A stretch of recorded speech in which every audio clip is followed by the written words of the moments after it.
Tes, oke, sudah pas semua. Ohayou minasang, Hajime Romaini, like, comment, and subscribe.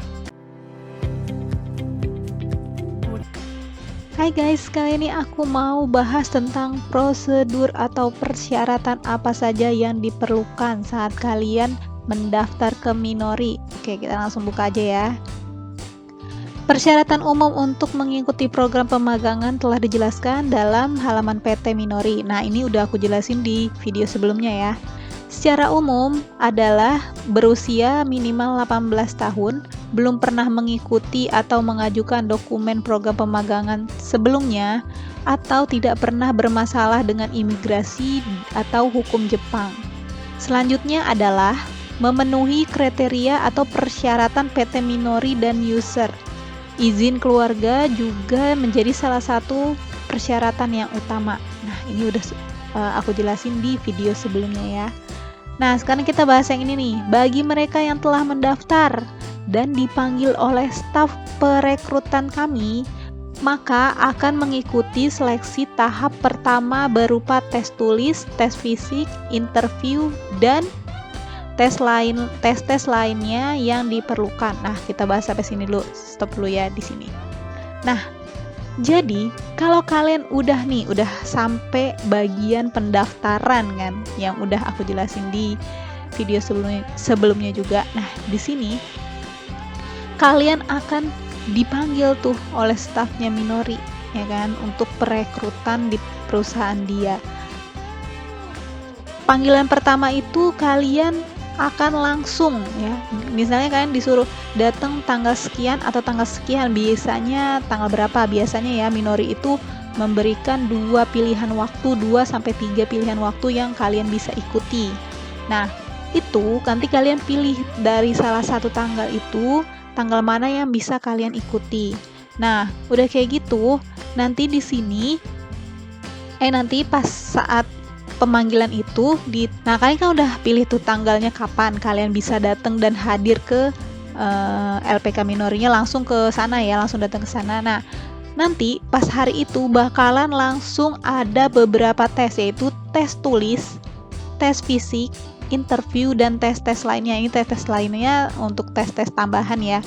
Ada beberapa perusahaan yang nggak ada tes tambahannya juga, jadi cuman yang standar aja. Nah, ini di hari pertama pemanggilan ya, semuanya ini langsung tes. Ada tes tulisnya itu ya psikotes ya, kayak gitu. Tes tulis gimana sih, kalian bisa searching sendiri apa aja tes tulis untuk masuk kerja lah, seperti kayak biasa lah, PT-PT lain juga sama.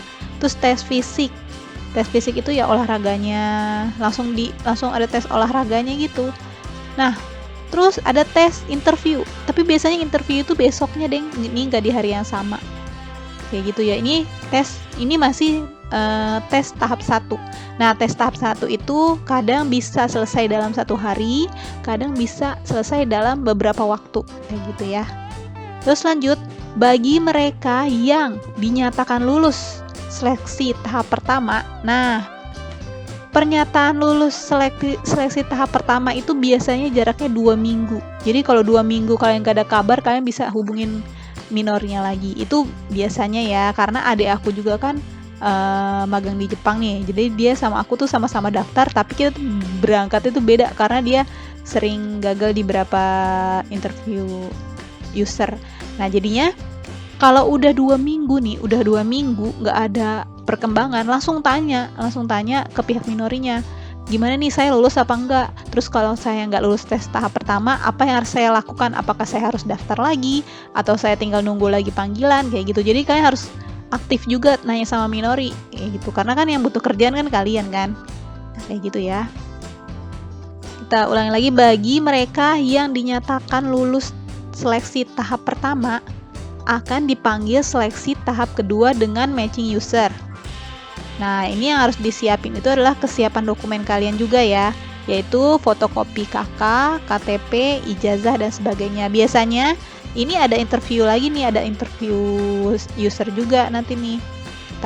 Dan beberapa perusahaan ada tes tambahannya lagi tuh di sini nih biasanya.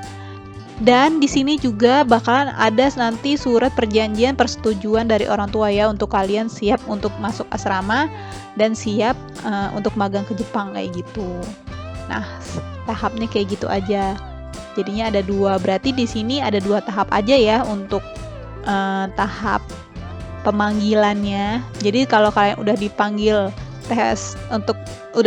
untuk tahap pertama dan tahap pertama tuh udah lulus, terus kalian dipanggil untuk tahap kedua. Nah, kalau tahap kedua udah lulus, berarti fix kalian akan masuk asrama. Seperti itu. Makanya di sini ada tulisan persetujuan orang tua. Soalnya biasanya persetujuan orang tua itu bakal dimintain pas mau masuk asrama dan pas mau berangkat ke Jepang. Kayak gitu. Nah, sampai sini ada yang mau ditanyain nggak? Kira-kira penjelasan aku jelas nggak tentang interview ini, tentang tes-tes ini? Kalau kalian masih ada yang bingung atau ada yang mau ditanyain, bisa ditulis di kolom komentar. Kalau menurut kalian video ini bermanfaat, jangan lupa like, komen, dan share ke teman-teman kalian.